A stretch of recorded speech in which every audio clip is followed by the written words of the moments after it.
to the cloud. Start recording. There you are. Hey everyone, welcome to the Camino Cafe. We are so excited to have you here tonight, whether you are watching by YouTube or by podcast.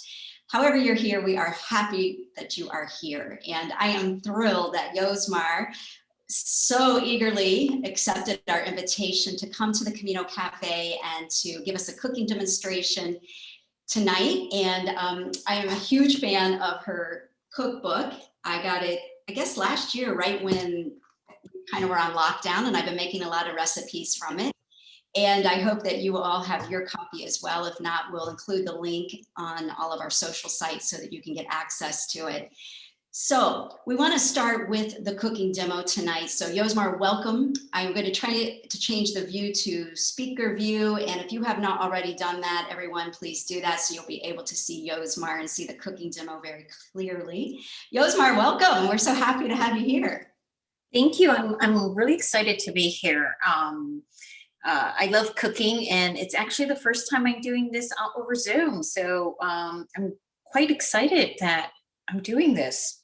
Well, we are honored. Pushing the boundaries in my life. Well, we are honored to have you here. And I got to say, once of course, I loved all the food on the Camino. And when I came home, I tried to perfect my Espanol, the tortilla española, as well as the Tarta De Santiago. And I didn't have a lot of good luck. And then I joined your Let's Cook Spain group, then ordered your book, and all of a sudden I was able to make these things. So I've been a big fan ever since, and I've really enjoyed the calls that I've been on with your group and everything. So I'm really looking forward to this. So I'm going to let you take the floor here, and we will ask you questions as they come up in the chat. Again, everyone, if you have a question, feel free to ask her as she's doing the cooking demonstration, or you can put it in the chat and we'll ask it for you. Okay, perfect. So like Lee said, my name is Yosmar Martinez. I am the author of this cookbook, Taste of the Camino, which I wrote after I decided to write after walking the Camino for the first time, because a lot of my Camino memories are around food and the people I had those meals with. So, and I love to cook, so it made sense to me to write a cookbook about the food that I found along the Camino. Today, we're going to be doing probably the most popular recipe of the book, which is the Tarta De Santiago. It's one of these desserts that it's really easy to make. It's understated, and it always amazes. So, and I think that's why it is one of the reasons it is one of the most popular recipes from the book. The recipe is in the book, but if you do not have the book, I have this recipe on my website, whiskandspatula.com, under recipes, under sweet indulgences. It's the only recipe of the book that you will find on the website. So if you want everything else, you need to get the book. Okay. The recipe that we're doing is the Tarta de Santiago, or the St. James almond cake. It's a very simple cake to make. It basically has three main ingredients: sugar, almond flour, and eggs. And it derives its name because it's stenciled with the cross of St. James. And that's why it's called the Tarta de Santiago. We are going to, when you're cooking, there's a few things that you need to start doing, cooking or baking, in this case baking, that you should do before you even start doing anything. And one of them is preheating your oven. This recipe bakes for 40 to 45 minutes at 350 degrees Fahrenheit. So if you want to start that before you do anything. The other thing you want to do, and I'm going to turn the camera so you can see it. Okay, the other thing you want to do is you want to prepare your mise en place. Mise en place is a French culinary term that means to put your ingredients in place. And by that, it's actually measuring them out. And if something needs to be cut or chopped or minced or whatever, you would do that. That way, when the step comes across in the recipe, all you need to do is add the ingredient. You're not waiting to peel something or chop it or whatever it is. So in the case of this recipe, the mise en place is almond flour, 2 cups, sugar, 1 cup, half a teaspoon of salt. People always ask me, why do you put salt in a cake? Salt helps enhance the other flavors. So you put a tiny bit, it goes a long way. Your 4 eggs, some almond extract, and we're going to zest this lemon and use the zest to give a really light and a freshness to this cake, which is lovely. And then we have some powdered sugar that we'll use to decorate the cake at the end. Since we're not using this right now, I'm going to put it here to the side. In terms of equipment, I use a stand-up mixer, but you can use a hand mixer, you can use an immersion blender, you can even use a whisk. The only thing is the stand mixer, the immersion blender, or the hand mixer should be fitted with a whisk attachment. The reason being is the whisk incorporates air into the batter.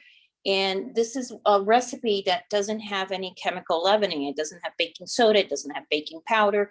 So the only thing that's going to give volume is the air that you whisk into the batter. So that's why you need a whisk attachment.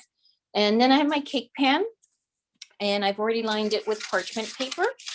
I always like to give it a touch of baking spray just so it comes out a little bit easier. And I'm going to do this in front of you guys. I like this Baker's Joy. I find it the best one in the market, but if you don't find it, that's okay. You can use a little bit of butter too, or even a little bit of grapeseed oil. Sorry, the fumes. My glass of water. A little bit of grapeseed oil also is good because it's very neutral in flavor. So I've got my cake pan ready, and I'm going to start adding my ingredients to my mixer.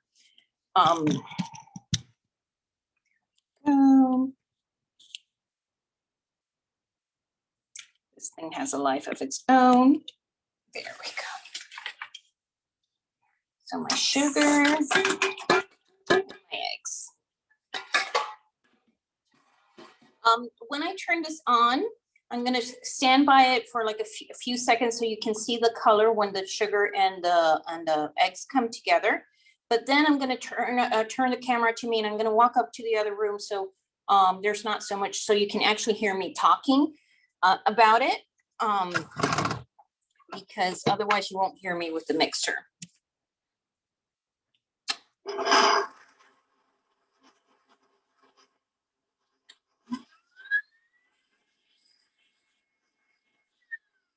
And you see right now the mixture is quite bright yellow. What we're looking for it is to become A, to increase in volume, and B, to have this pale yellow frothy look. It's pale yellow in color and a little bit frothy. So I'm going to leave this on for about 3 minutes, and then I'm going to go to the other room and chat with you guys while that's going on.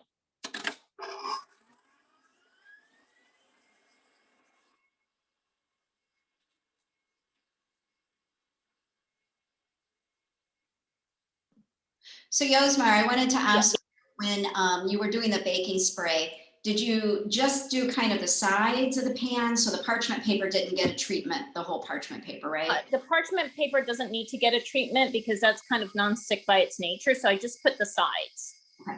So yeah. So while that's going, I figure we could, do you guys hear the mixer from this room? No? Okay, I hear it. So I wanted to show you what I used for the stencil, the Cross of St. James. This is a stainless steel one that I got in Santiago. They sell them in sets of 2, this size and a bigger one. And it's great. I've been using it for, I don't know, the last 8-7 years. This one, and it has a little knob.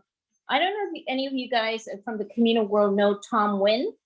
Tom does beautiful wood Camino plaques, and he sells them on an Etsy store. Well, he did this for me over Christmas and sent it to me just because. And I told him this weekend, you need to put this on your website because I'm doing a Zoom class, and if anyone wants a cross so they can stencil their cake, they should be able to get it. Because these stainless steel ones, I've looked, there's no way you can get them here in the US. I found them in France once, way more expensive than what you find in Santiago. But these He's selling 2 different sizes. This is a small one for like $3 and a slightly larger one for $4. So after this, you know, at some point I'm going to take a little break while we're chatting. After the cake's in the oven, I'll put the links in the chat. Does that sound good? Okay, perfect. His Etsy store is called Camino Memories. I get nothing of this. I just think he does beautiful work. And here's a very nice way to get these crafts very inexpensively here in the US. All right, Yosmar, I'll go ahead and grab the link for you. Okay, perfect. You found it already? Yeah, you said it's Camino Dreamers? No, Camino Memories. Camino Memories. Yeah, I'll find it. Yeah, perfect, on Etsy. So I'm gonna move back to the kitchen.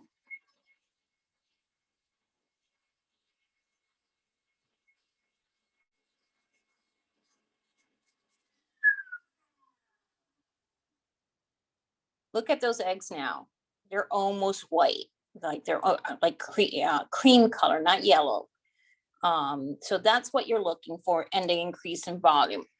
So now I'm going to add my, I'm going to zest my lemon. This tripod is not cooperating right now.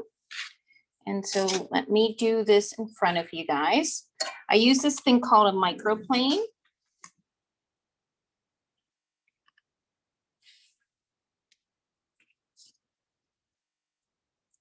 And the microplane is like this grater with very fine teeth. So it grates the finest things very nicely. And as you see, you could do it the other way around where the blade is down and then do it over the bowl. But because I'm not doing it over the bowl, I flip the blade so it holds my zest in it until I'm done zesting.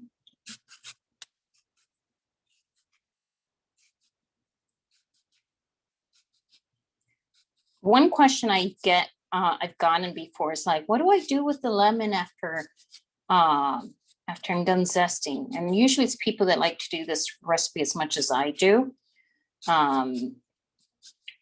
If any of you pilgrims are in the Southern California chapter, you might know Jeff Davis. He was once like, Yosmar, I have a serious case of ball lemons.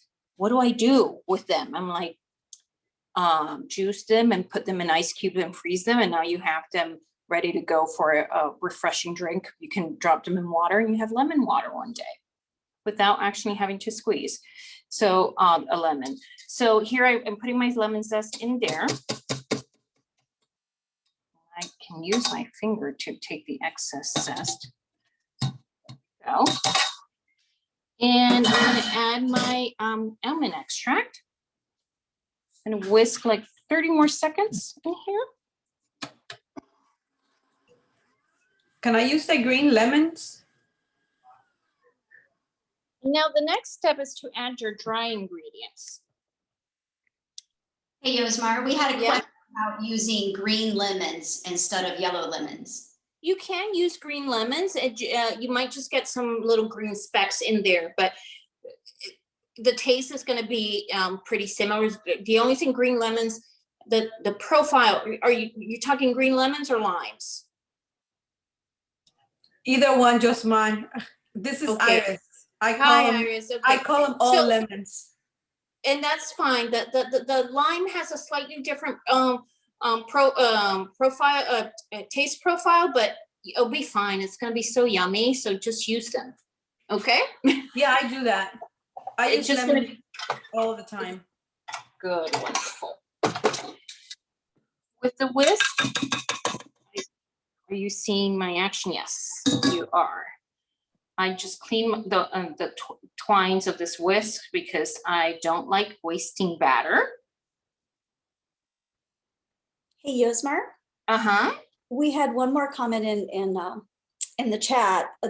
Helen said that her recipe includes zest and juice from 1 lemon and 1 orange. Have you done that before? No, I've not, but I certainly encourage people to try because that would, to me, that probably would have a much moister cake, but this cake is This cake is pretty moist, this recipe. I think if you add more juice, what you're gonna get is moist, but moist in the term of more, like this is moist, but you don't feel a lot of liquid when you're eating it. I think this, you might find it more like if you had actually drizzled juice in it, but certainly try and find a recipe that works for you guys. But no, I've not put lemon juice or orange juice. I have done orange zest and it worked out beautifully. So I just added my salt to my almond flour. You want to mix those two together before you add them to the eggs. So now we're going to do what's called folding. We're going to fold the dry ingredients into the wet ingredients. And the purpose of folding is, basically you are adding ingredients very delicately. And the reason being for this particular recipe is that you don't want to lose the air you just incorporate in there. So you wouldn't add everything at once because all that would make the eggs deflate very quickly. And you wouldn't stir it vigorously. What you would do is this, what I'm doing. Yeah, you can see. Like I just take my spatula and kind of turn it over, and that's called folding. I usually, as I'm doing this, I'm going to mention something. I usually, what's the word? I pass the almond flour through the sieve. That way I take lumps out. You don't have to, but you might get lumps. And by passing it through the sieve, you get a slightly finer texture. So basically, I'm just delicately making sure the flour, like there's these little pockets, as you see, is well incorporated into the eggs before I add the next addition. Okay.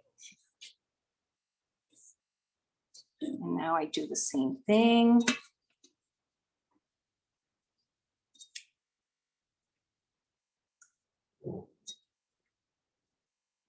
Like this. A question that I get often is, how do I store my my almond flour? I go through a lot of almond flour very fast. So what I do is I buy mine at Costco. Costco has great almond flour and great prices. It's a 5-pound bag. So I put probably 1 pound in an airtight container, which I keep in my counter, and the rest goes in the bag in the freezer. And that helps it keep fresh throughout. If it's in the freezer and I need to use it, it's best if I take it out beforehand, just so it defrosts a bit. It's not solid hard and I can work with it. Otherwise, I might get lumps. Any other questions? Are there other flavors that people sometimes put in instead of the zest of a fruit? There are people that will add some cinnamon or nutmeg. The flavorings really comes down to a personal preference. I know a lot of people that put cinnamon or nutmeg. Those are two flavors I'm not crazy about, but you could. And there's times like, listen, if I want to make this cake, and usually I have all the ingredients at home, but I don't have a lemon, that's not going to stop me. I'll do it without the lemon zest.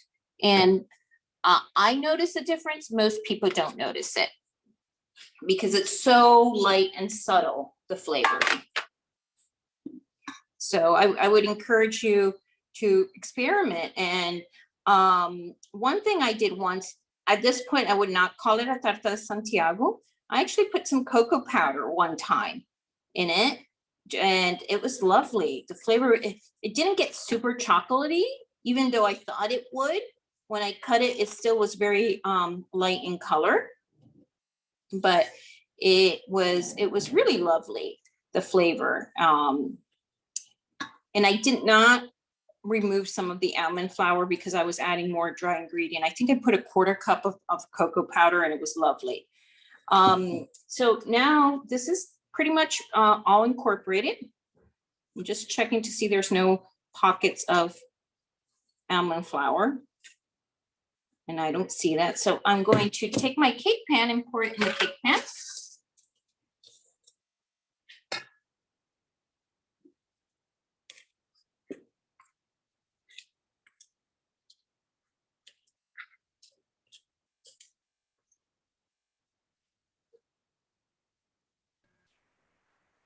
Yosmar, there's a Yeah. question from Esperanza that says Mhm. Trader Joe's also has ground almonds. Is that the same as almond flour?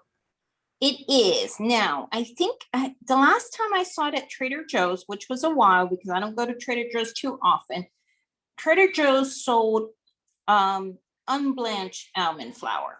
And what that means is that before the almonds are grounded into almond flour, the skin was not removed. The one that you find at Costco, at Whole Foods, what in Florida we use Publix, which is like the mass consuming, the main grocery chain here.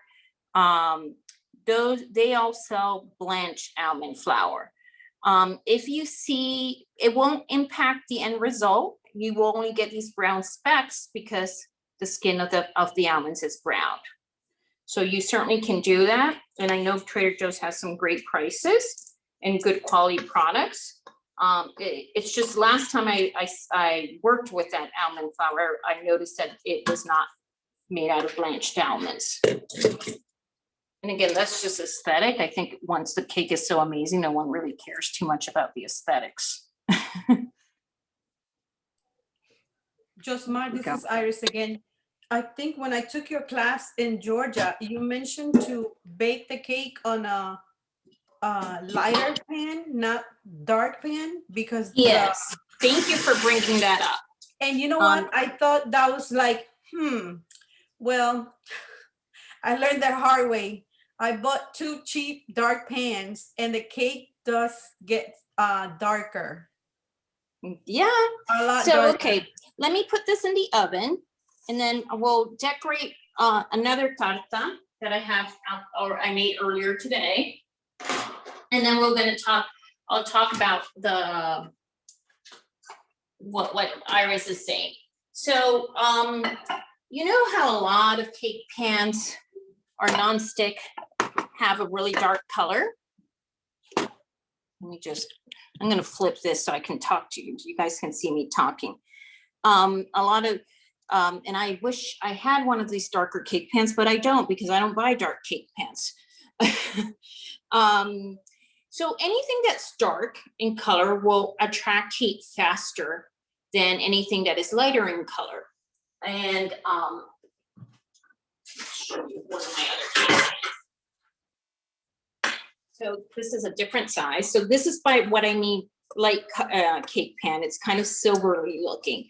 Dark is usually has like a coating, a nonstick coating, but that attracts more heat. So what that ends up happening is that the edges of your cake bake much faster than the inside.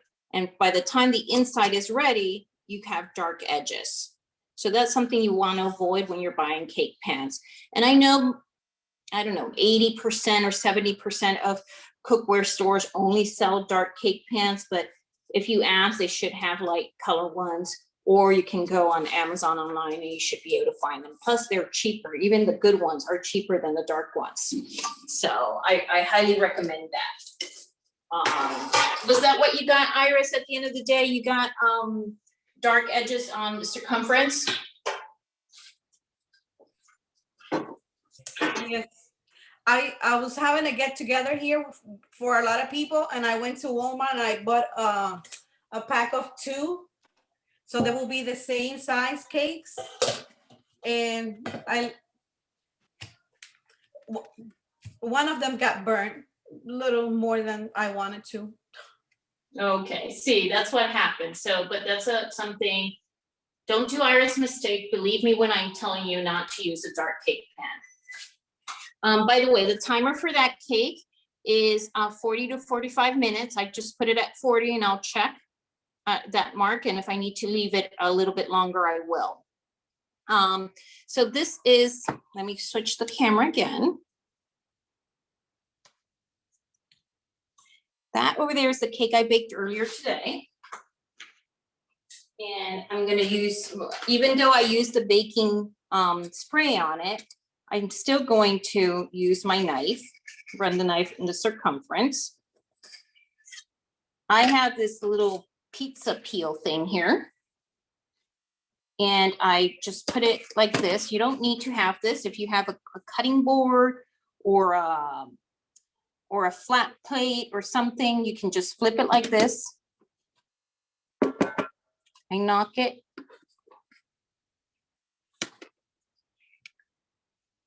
Oops. And then I'm going to use it here. And then this comes out easily. Look how the bottom of my cake pan looks. It's almost, it's practically clean because there was parchment paper on the bottom. And I'm going to remove this parchment paper from it. Like that. And now I'm going to put my plate over this cake and flip it. And there we go. And you know what? Oh, there's my cross. Yes, sir. We have a question about another item about what about terracotta cazuela? I wouldn't use that to bake a cake. I use terracotta. Well, I don't use too much terracotta because I have hold on, let me flip this over so you guys can say. I have an induction cooktop and that doesn't work for terracotta, but I use it in the oven, the ones I do have. I think they're better for cooking than for baking. They retain a lot of heat, and they would, although they're not dark in color, they will, because they retain so much heat, the chances are that they will bake the outside faster than the inside. So let me, I'll swap the. And real quick, Yeah. Was that a 9-inch cake pan? This one's an 8-inch, but you can do it in 9-inch. That's actually a great question. And hold on, you can do it. This is an 8-inch. You can do it in a 9-inch. It's just not going to be as tall. It's going to be a little bit flatter. And this recipe works well for 8 or 9 inches. If I often double the batch, and I do 3 things with it, with a double batch.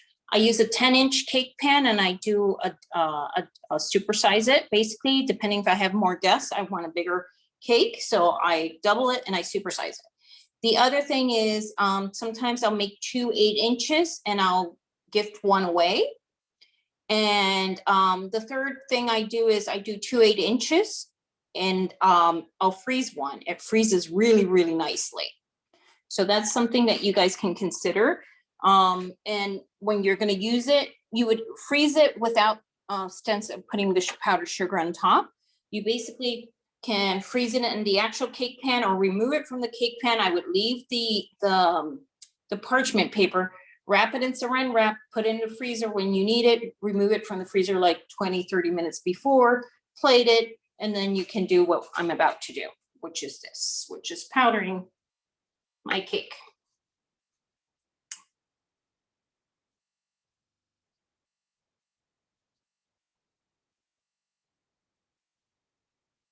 And then here we go.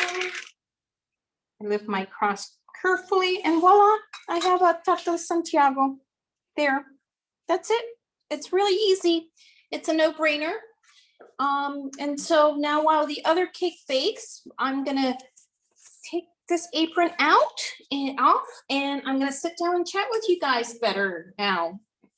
So ask questions. Let's see, did I mention everything I wanted to mention? I have a talk sheet here. Yeah, I mentioned everything. So that's basically the Tarta De Santiago for you guys.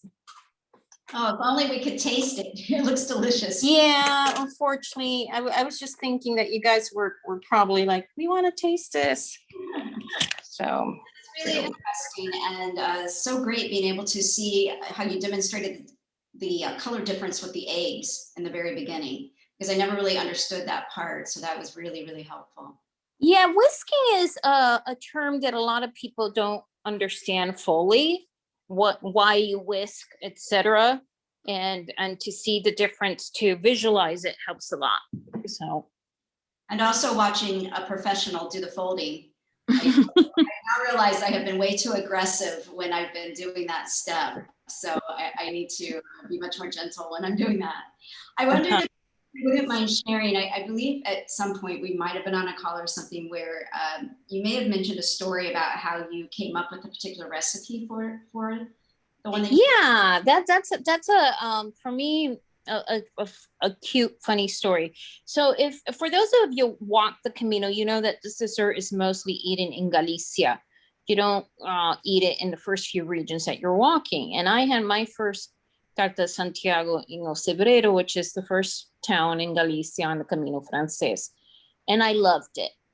So I kept eating it. And then I arrived in the town of Puerto Marin, which is the home of the biggest mass-produced Tarta de Santiago factory. And those were still mass-produced, but amazing. And then I got to Santiago and the old, where the old Pilgrim's office used to be. In front of that old Pilgrim's office, there's a hotel, Hotel Rua de Villar. And after my mother and I got our compostelas, we went across the street to have some tartas. Coffee. It was like breakfast number 1 or number 2. You know how that goes. And I ordered Tarta de Santiago. It's like, this is to die for. This is different from everything else I've tried. So I came back to dinner at that restaurant that night. And I was like, wow. And I just couldn't start raving. And the waitress was like, well, do you want us? She didn't call him the chef. She's like, do you want to talk to the cook? And I was like, sure. And so I just complimented him on the Tarta de Santiago. I was like, this is the best Tarta de Santiago I've had. And I've been eating it like nonstop for the last 10 days. And he's like, well, that's just really easy. It's equal amounts of flour, sugar, and eggs. And I'm looking at him by weight, because Europeans usually do measure by weight. By the way, my book has the measurements by weight and by volume. So both you can, whatever works for you, you can use both. I mentioned volume here because I'm talking to a predominantly American audience, but I actually do weight in my house. So he's like, yeah, by weight. And I'm like, and do you separate the eggs? He's like, you can, but frankly, that's just extra work. I'm like, okay. And do you add flavorings? And we just had that whole conversation about lemon zest and cinnamon and almond extract, etc. He's like, yeah, you can. That's a personal preference. And I came back home to the US, and based with that, 3-minute conversation is how I came up with this recipe. And that was one of the easiest recipes to develop for the book. There were others that were much harder. So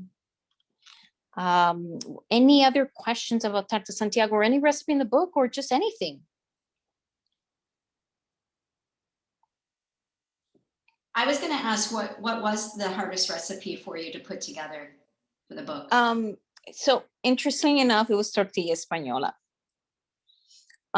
So when you're writing a cookbook, and when you're developing recipes, it's not uncommon for you to have to do the recipe a few times. And usually you start out with a base, and then you try and you're like, oh, this is not quite right, blah, blah, blah. But you don't change everything at once. You change one element, because if you change everything at once and something seems better, but something seems off, you don't really know what works and what doesn't. So you keep improving it. And the tortilla española was really hard. Most recipes I only did 3 times.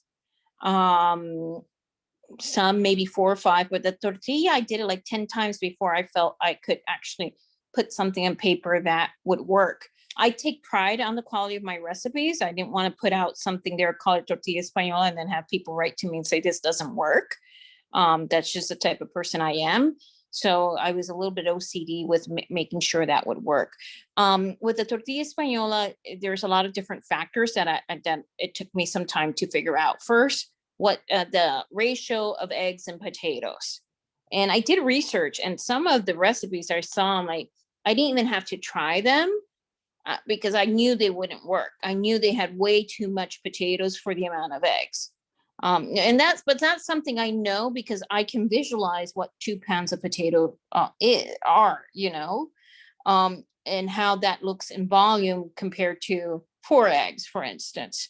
That's just like a lot of potatoes with a little bit of eggs in it, that's not a tortilla española. So figure out that ratio. I played around a lot with that ratio. Then figuring out the right type of potato. Here in the US, we use a lot the baking potatoes. Well, baking potatoes are horrible for tortilla española because they have too much starch. They break up very easily. So you want like a Yukon Gold potato. Then the amount of oil to poach the potatoes. That could almost give you a heart attack looking at that, but you actually need that amount of oil to poach them properly. Then the whole flipping technique. How do you flip the tortilla? So there was, and then once you get all that, it's the seasoning. With most places, with most dishes, you can correct the seasoning at the end, but the tortilla española, you can't add salt to the middle of the tortilla once it's done. So once I had kind of the structurally figure out the tortilla, I was like, okay, now this is still really bland. So how do I season this? And I can't just say season to taste like I would do with other recipes in my book, because the seasoning needs to be added before that goes in the pan. So that was the process that's why it took me such a long time to figure that out. And Yosmar, when you're using eggs, are you using like just a medium size? Because we can buy large and small. Okay, so that's an excellent question. I use large, and that's what usually people that bake use, or cookbooks with baking recipes. They'll tell you large. For tortilla española, it doesn't matter so much. Or for huevos rotos, which are my book. What else has eggs? I'm trying to think. Or like the garlic soup that has eggs in it. It doesn't matter when you're cooking, but when you're baking, it can make a big difference. The size of the egg. So I always recommend large eggs. As a matter of fact, I don't buy nothing else than large eggs. And I once remember being in the grocery store, and there were some jumbo eggs, and I asked someone that worked at the store if they had large eggs. This was a smaller store, and there was this other lady nearby, and she just looked at me and rolled her eyes, and I was like, clearly she doesn't bake, So, but I was like, whatever. Clearly, I'll roll my eye when her cakes come out and don't work out. So, yeah. Anyways, no, I wouldn't roll my eye. I don't waste like that. So. Yes, or what about the debate I always see online about onions or no onions? I always find that I prefer onions in it, but there seem to be a lot of comments about whether that's traditional or non-traditional. What's your take on that? So yeah, that is a huge debate even in Spanish. They call them cebollistas or not. I'm a cebollista. I'm an onion person.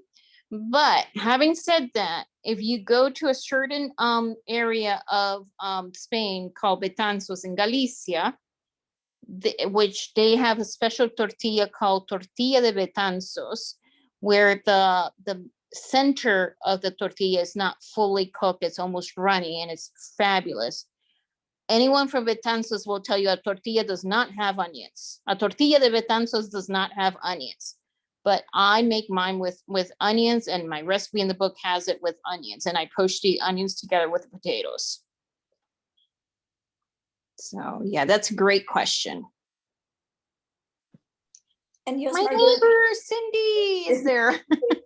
There was also a question a little bit back, and we wanted to make sure to circle around, is when you've got your lovely, lovely cake, what is the best liqueur?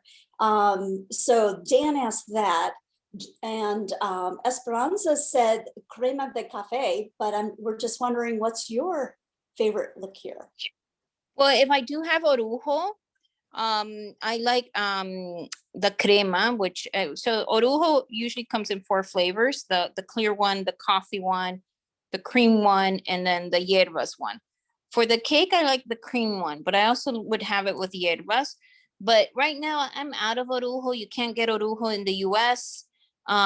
So I would use Bailey's, or I would use a dessert wine. It could be either a white wine, or it could be um, um, uh like a muscat canelli, or it could be a port wine. I would do a tawny port rather than a ruby port for this cake. But any white dessert wine, and I know a lot of people hate that combination, white dessert wine, but I would encourage you to give it a try, because I think a lot of people just hear white wine, think sugar, and then they hear dessert and they think sugar and sugar, that's too much sugar. There's some amazing white dessert wines out there that this cake would go very nicely with. So, and you can do amaretto as well. And oh, why am I blanking? The orange flavor one. Oh, I'm blanking. It's an orange liqueur and pardon? Grand Marnier, yes. Sorry. Thank you. That was exactly what I was trying to think of. So, what else? I just wondered if you could talk about, I was very struck when I received the cookbook, how beautiful it is.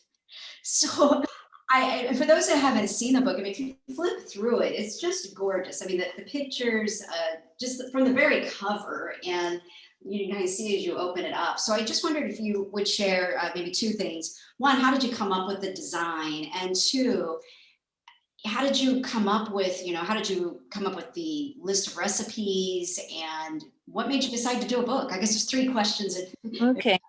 So the idea for the book is like, I love to cook, and a lot of my memories are from the Camino were about the food and the people I share those meals with. And one day I was walking on the beach, like on Sunday mornings, I tend to take a longer walk. And I was walking on the beach. It was 9:30 in the morning. And I was like, if I were on the Camino right about now, I'd be having breakfast number 2. And right there, I was like, I need to write about food. And it was for me, a special moment, because I had a very good friend of mine who had been badgering me to write about my experience walking the Camino. And I just felt, this was 2011, that there were a lot of books like that already. And since then, they've proliferated even more. And I'm a private person. Like, I didn't want to write about that, and I like to talk about food a lot. So why not? So that's how the book came about. The recipes, so after I decided I was going to write a book, I went back on my second Camino. And that was kind of a research expedition. Like, I had an idea, some of the recipes that I was going to include, but I went and did the second Camino with the mindset, like, I want to really pay attention to the food and talk to people about the food. And my mother went with me as well in the second Camino, and we had a deal that we would never order the same dish, and that we had to share. That way I could try more and more food. And so, if we were ordering a Pilgrim's menu and there were options, she'd order one dish, I order the other one, and then we would swap halfway, or at least she would let me try hers. And if she didn't want to swap, she would have to let me try her dish. And I took notes, and I talked to a lot of people. In some places it was like a little bit like that conversation I had on my first Camino, where I'd be like, oh, this is really good. And I remember being in a Casa Rural, and the husband was serving. It was run by a husband and wife, and he was serving. And I complimented him on this cod dish. And he's like, do you want to, oh, my wife does that. Do you want to come into the kitchen and speak to her? And so I went into the kitchen, and it's not like she gave me the recipe, but she allowed me to ask questions about the cod, about the vegetables, etc. And that's the recipe that it's called bacalao ajuariero. ajuarero style cod, which is salt cod that is braised with peppers and onions and tomatoes and has some eggs in it, and it's just lovely. So and like that, I had a lot of conversations like that. With respect to the design of the book, I knew I wanted a hardcover book. I knew I wanted a ribbon marker. Those were my non-negotiables. And when I said a ribbon marker, a few people are like, isn't that something you would find in a Bible? I'm like, no, you find it in a cookbook too. So, but I guess they didn't own a lot of cookbooks back then. Those were the two things I knew. I knew I wanted to lay out the recipes in the order I traveled, because I wanted this to be about the Camino, not just a cookbook of Spanish food in the Camino, but also be about the Camino. I wanted to give people that had not been on the Camino kind of a glimpse of what they could find and how that related to food. Like, oh, this was a harsh day, a really hard day because you climbed a lot, or we got into this new, the Galicia region, and it suddenly rains more, etc. So I knew that. In terms of designer, photography and designer, I did hire a photographer and I did hire a book designer, because those were skill sets I didn't have. I had how do I say this politely? With the photographer, I should have done more due diligence than what I did. With the designer, I went overboard with my due diligence, and I had an excellent relationship with my designer. And he made some proposals, and I told him right before Christmas, okay, I want you to design my book. And he's like, okay. He actually was in Spain, and like a proper Spaniard. He's not Spaniard, but with the proper Spanish culture, was like, okay, we'll start after the new year, after January 6th. And I'm like, okay. It wasn't what I wanted, but I respect that. And then in that trip, I remember I went to this one restaurant in Barcelona, and the font of the menu caught my eye. And that was the font that we used for the cover. So I just took pictures of it and I sent it to him. I really like this font. Do you think it would work well with the design we discussed? And he's like, it could work. Let me do some research. And he did some research, found the font. I learned a lot in the process. You can't just use any font. There are fonts that you have to pay a licensing fee. Licensing fees for fonts are not that expensive. I think I paid like $60 for all the fonts in my book, but it's something I didn't know that you had to do. And it was, I sent him, he had not walked the Camino, although he lived in Spain. I sent him a lot of pictures of my Camino so he could get inspiration, sent him links. As you see, one of the things I never imagined, that it was totally his idea. I sent him a picture of my credencial, and he looked at it. He's like, can you scan those stamps and send them to me? I was like, sure. What are you going to do them? He's like, I'm going to create some texture. And I still couldn't understand what he wanted to do. And it was, the inside front and back cover has the stamps of my credencial. So it was a very collaborative process. Let's put it that way. Well, it turned out beautifully. Was this your first cookbook? It was my first book, point blank. I had no idea what I was getting into when I did this. And sometimes I look at the book, and obviously I'm very proud of the book, and it means a lot to me. But sometimes I look at it, I was like, I really had no idea what I was doing. Like, I'll see something in the pictures, and I'm very, very particular. I'll see something in the pictures. I had no idea what I was doing back then. But for someone who had no idea, I think I did well enough. So I'm happy. Yeah, absolutely. I wonder, if you would say, how did walking the Camino maybe influence that? And, did that give you the extra courage to do something like this? I think walking the Camino, it gave me the inspiration, and it gave me, I come from a family of people that are very business oriented, and they couldn't really understand the idea of me writing a cookbook, of taking a risk, because you are taking a financial risk when you write any book. I mean, I think you take a financial risk whenever you do a business, but I took a financial risk for a book that I didn't know if it was going to sell or not, but something compelled me that I had to do it. I really had to do this, and I did it. And so to me, the Camino gave me kind of the things like, don't worry. It allowed me to separate the noise and focus on what I was doing. Don't worry about what others say. Just keep on moving forward. Also, the Camino helped me. There were, when I started the process, I was like, I'm going to finish this book in 1 year. Well, when you have to develop recipes constantly, and you happen to live alone like me, and suddenly you have way too much food, and you say, okay, I need to stop developing recipes for the next week because my refrigerator is packed with food, even though I've given some away or invited people over. Or you have the story of the tortilla española, that it takes 10 tries, and you didn't imagine something could take you so long. The book took 2 years. The recipes, it took me 2 years to develop the recipes, and then another year to figure out the whole, okay, I have a manuscript. Now what do I do with it?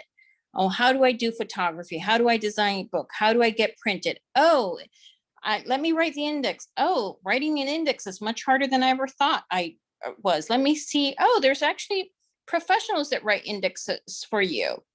So just, it was a very steep learning curve.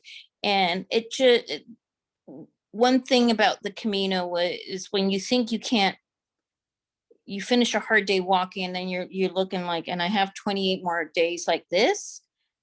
That was a little bit like writing the book as well. Like, oh my gosh, and I still have, it was 30 recipes, and I have 24 more like this, or I still need to figure out how I'm going to get these books from the printer to me. Because that was another big learning curve for me. Yeah, thank you for saying that. I wonder if we could maybe pivot a little bit. We're almost out of time, but I wanted to mention to everyone that I did put in the chat box the link to buy the book if you don't already have the cookbook, as well as earlier in the chat, I had the links for Yosmar's Facebook group, which is Let's Cook Spain. And so I wanted to pivot to that. You've got quite a following on that. I think near 2,000 people are part of that group. Did you start that during this lockdown, or how did that start? No, I started that group in October 2018. So it's been around for 2.5 years now. And it was one of those, it was kind of an aha moment I had. I wish I had started it earlier while I was developing recipes. But after I came out with the book came out in 2016. The first couple years I taught a lot of cooking classes, and I was always getting emails, people asking me questions, and I take pride in answering those questions. But I was like, what if I just create a community of people that are interested in Spanish food? So that's why I decided to create Let's Cook Spain.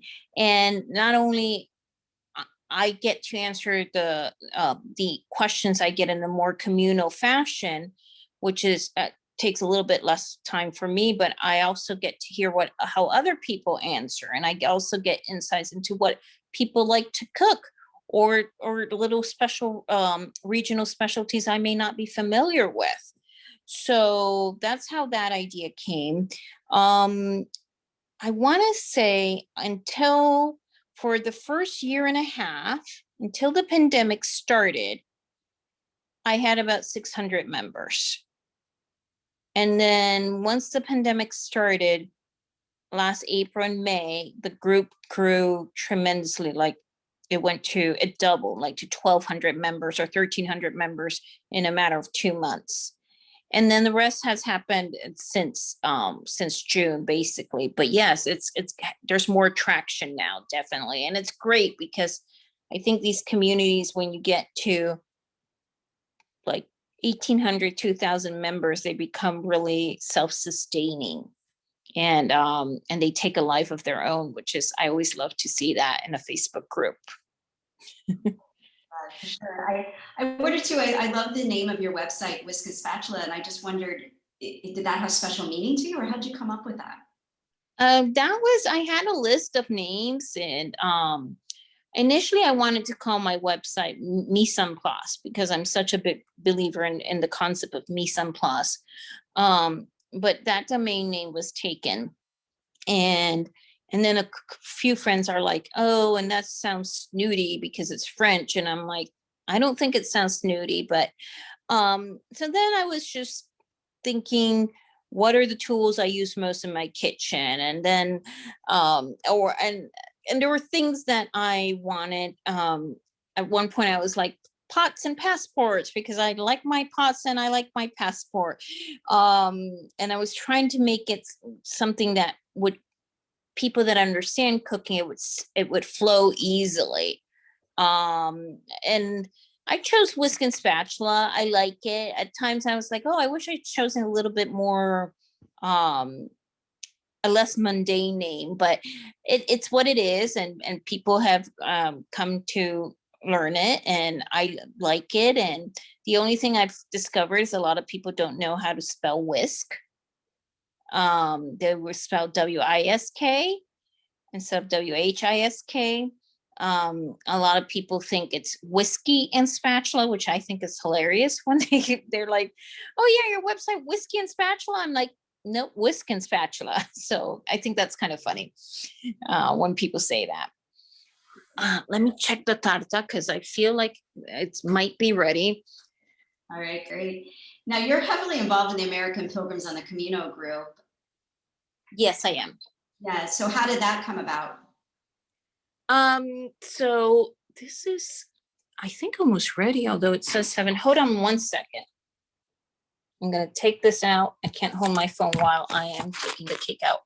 No worries. And everyone will probably be closing our call soon. If you have any final questions, please ask or put them in the chat.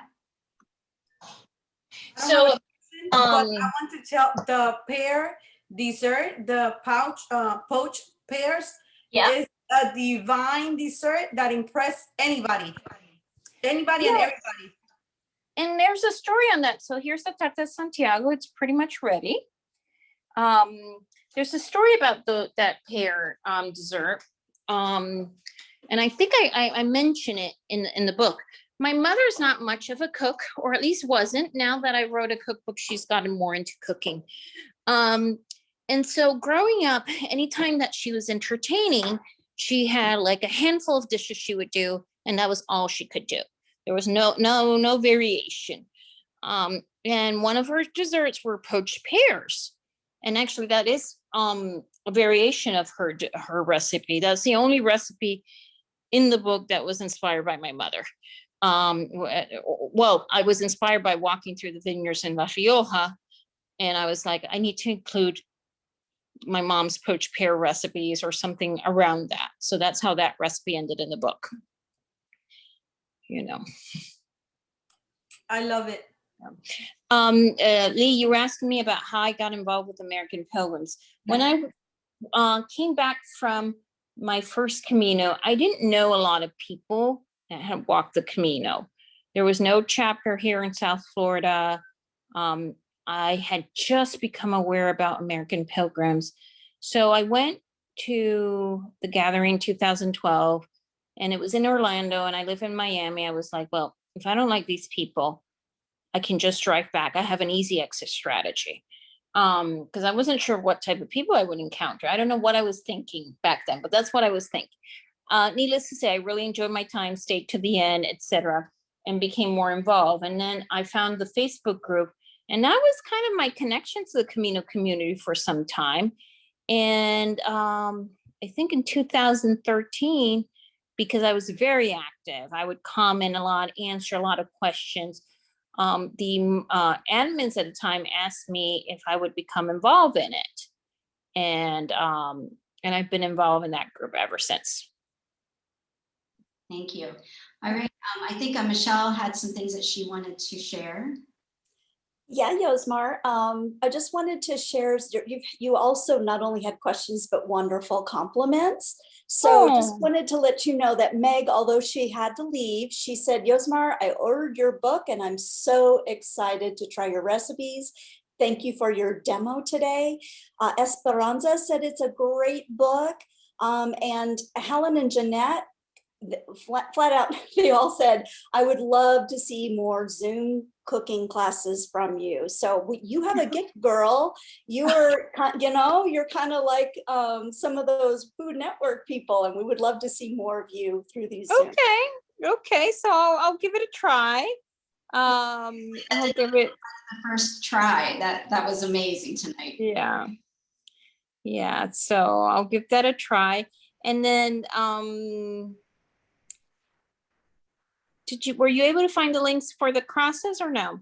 Yes, I did. I put that in, and oh yeah, I see that. Perfect. I'll also include all of these links when I post the video on our YouTube channel, so they will be there as well as on Facebook. So I'll share this video in just a couple of days, because I'm sure some of us will probably go back and kind of rewatch the cooking demo as we are trying the recipe again. So wow, I thank you so much for doing this. This is amazing. I was just excited to be able to interview you, and then when you offered to do a cooking demo, I think this just elevated it to an amazing experience for everyone. We've all learned something tonight, and I really, really appreciate your time, Yosmar, and your involvement overall in the Pilgrim community. Like I said, I've been part of Let's Cook Spain.